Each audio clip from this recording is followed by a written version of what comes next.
صباح الخير متابعيني الاعزاء، ازيكم؟ عاملين ايه؟ يا رب تكونوا بخير. بصوا النهارده بقى ايه، الواحد صاحي من النوم والوقت متاخر ومش عارفين هنعمل اكل ايه، وبيني وبينكم زهقانين ومحتارين.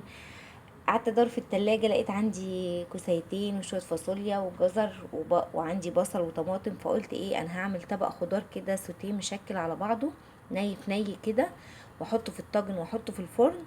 و... وعندي حتتين لحمه مسلوقين برضو هحطهم فيه. فقلت ايه، امشي نفسي.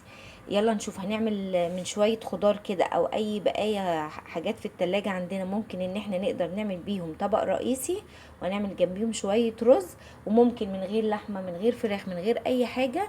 شوية الخضار دول لما نحطهم على بعض بالتركات بتاعتي، هيطلعوا عاملين ازاي. يلا هنقول بسم الله الرحمن الرحيم. هقطع دولت، هنقطع بقى التقطيعة اللي تريحكوش، يعني التقطيعة اللي انتوا حابينها، مكعبات، طرنشات، صوابع، اي شكل انتوا حابينه قطعوه. هقطع الخضار دوت وارجع لكم تاني.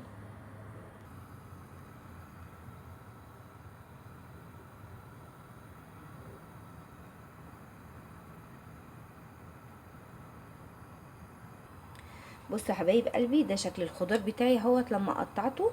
انا قطعته اهو كله، وادي الطماطم والبصل وفلفل وثوم، وهنا عندي كوسه وفاصوليا وبطاطس وبسله وجزر. اي خضار عايزين تحطوه حطوه، عايزين تحطوا بتنجان رومي حطوا، عايزين تحطوا بروكلي حطوا، عايزين تحطوا قرنبيط حطوا. اي خضار متاح عندكم، اي حاجه انتوا بتحبوها عايزين تحطوها حطوها. زي ما احنا قلنا ان الاكل فن. انا اول حاجه كده هجيب حله عندي على النار، وانزل فيها بمعلقه سمنه. هنزل فيها بمعلقتين سمنه حلوين. هشوح الخضار بتاعي، مش انا هعمله ني في ني، فهديله تشويحه حلوه قوي كده.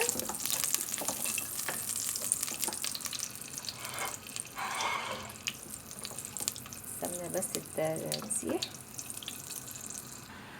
السمنه عندي خلاص اهيت. هنزل بالبصل بتاعي الاول، بسم الله.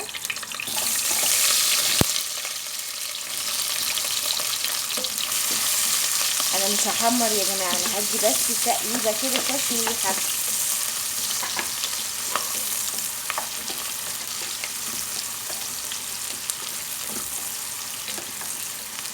اول ما ريحه البصل كده تطلع مع السمنه، اروح نازله فص الثوم بتاعي اهو، اقطع فص ثوم.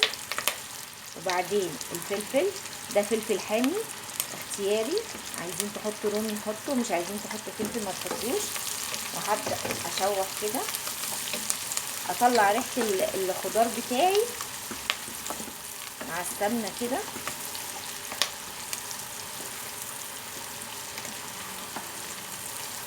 طاجن الخضار ده يا جماعه تحفه بجد، طعمه تحفه، وكمان لما بندخله في الفرن بيبقى طعمه حلو جدا.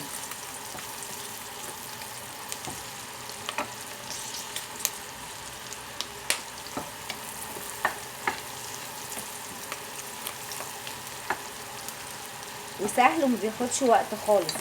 يعني احنا بنقطع الخضار بتاعنا، ننزل بيه واحده واحده كده بالتدريج كده، حاجه حاجه. انا عايزه بس البصل يدبل معايا، مش عايزه احمره، انا عايزاه يدبل بس.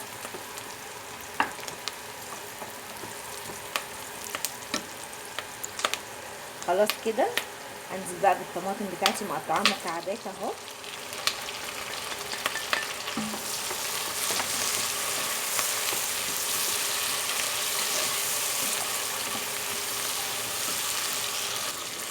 بصوا يا حبايبي كده بقى، هنزل بشويه فلفل اسود،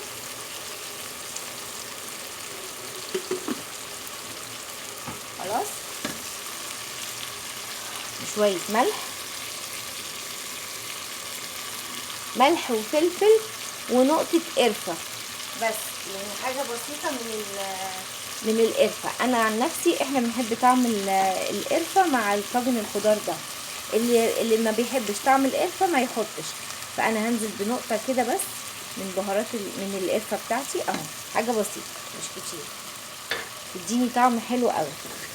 خلاص، بس مش هحط بهارات تاني، ملح وفلفل ونقطه قرفه للي حلو. خلاص كده هسيب اول ما الطماطم بتاعتي تبدا تدبل واحس ان هي خلاص بقت هرت معايا، هنزل بالخضار بتاعي. بصوا يا حبايب قلبي، شايفين عندي الطماطم عملت ازاي؟ خلاص نزلت الميه بتاعتها وتقلت اهي مع البصل. هنزل بقى بالخضار بتاعي، بسم الله. هنزل بيه كله على يعني كله مع بعض، مش هحط حاجه وحاجه، يعني هو كله خضار فريش فكله بياخد سوا واحد. خلاص هنزل بالخضار بتاعي كده.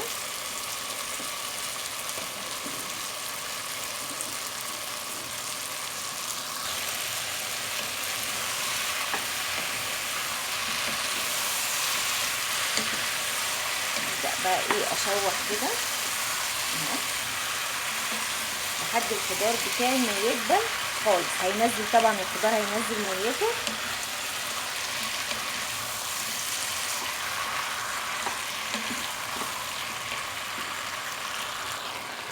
بصوا يا حبايب قلبي كده الطاجن بتاعي اهو، عشان بقى ما ينشفش مني هنزل عليه كده بكبشتين من الشوربه. ما عنديش شوربه احط شويه ميه وهدي عليه النار بقى واسيبه يستوي. اول الخضار بتاعي ما يستوي هحطه في الطاجن وادخله في الفرن. وانا معاكم برضو خطوه بخطوه. خلاص كده انا ظبطته، هو ظبط ملحه، واسيبه بقى الخضار بتاعي يستوي. هو ما بياخدش وقت خالص، اغطي عليه واسيبه يستوي. بصوا يا حبايب قلبي، انا كده عندي اهوت الطاجن الخضار بتاعي خلص، وعندي حتتين اللحمه هم اتسخنتهم، هحطهم بقى في الطاجن كده من تحت اهو. وهنزل بقى بالخضار بتاعي عليه. اللي عايز يحط فراخ يحط، اللي عايز يحط لحمه مفرومه يحط، اختياري. خلاص انا دول كانوا مسلوقين عندي في التلاجة فقلت ايه احطهم، فاللي عايز يحط اي حاجه يحط اختياري.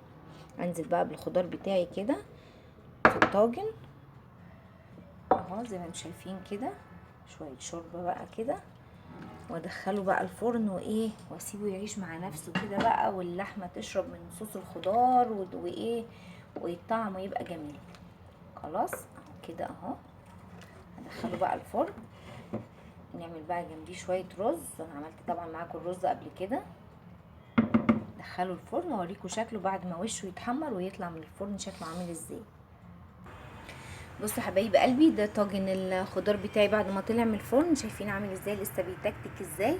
شايفين الجمال بتاعه؟ تحفه والله، ريحته فظيعه ماليه البيت وطعمه خطير. اتمنى يا رب اني اكون قدرت افيدكم وقدرت ان انا اقول لكم على فكره مبسطه وحاجه سهله، مش بياخد مننا وقت خالص وبيدينا نتيجه حلوه جدا. ودوت بنسميه طاجن، انا عن نفسي بسميه طاجن الانقاذ بتاعي. مش عارفه اعمل اكل ايه او محتاره اعمل، طب ده اعمل كوسه ولا بسله ولا فاصوليا؟ لا، كله على بعضه، وحدتين من كل حاجه. وزي ما قلت لكم عايزين نحط اي خضار عندنا، عايزين نحطه، عايزين نشيل منه اي خضار ما بنحبوش نشيله، على مزاجنا نعمل اي حاجه.